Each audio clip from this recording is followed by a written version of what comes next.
Okay, enough theory. Let's get our hands dirty with some MapReduce code. A minimalist task is to count documents by some key. Think group by. How do we do it with MapReduce? Here's the map function.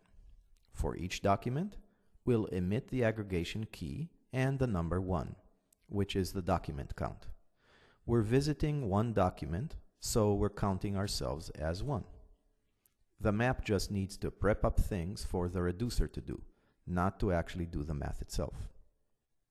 The ambient emit function takes 2 parameters, a key and a value. I'm counting books by author here, and the author name is in the field by, so this will be the key for this emit. Now the reduce function. For each key, we're going to be invoked potentially several times. Each time, we'll get an array of values that were previously emitted or reduced. In this example, each value is just a number.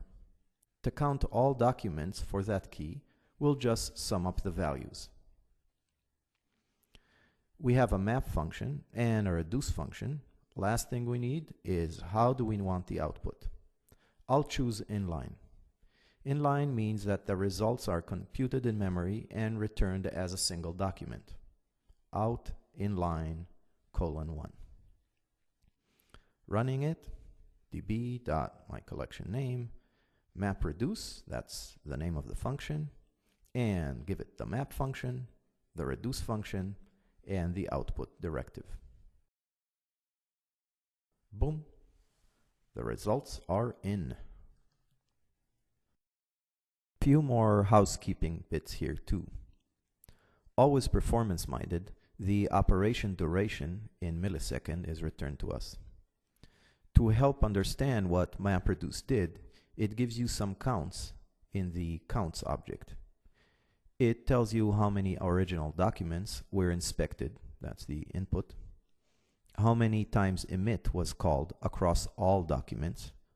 Remember, this number can be 0 or more, and can be more than the number of documents too. What? Yep, you can emit more than once per document. So yes, it can be more emits than you have documents. How many times reduce was called? How many results were returned? This should be the number of keys aggregated.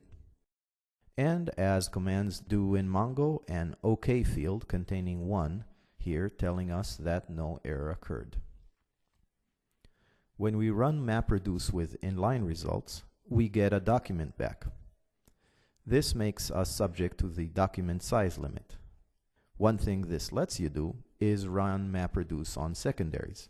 This is great because it lowers the burden on the primary and lets you work on a replica. If MapReduce was to write anything to any collection, it would not be able to do so on a secondary.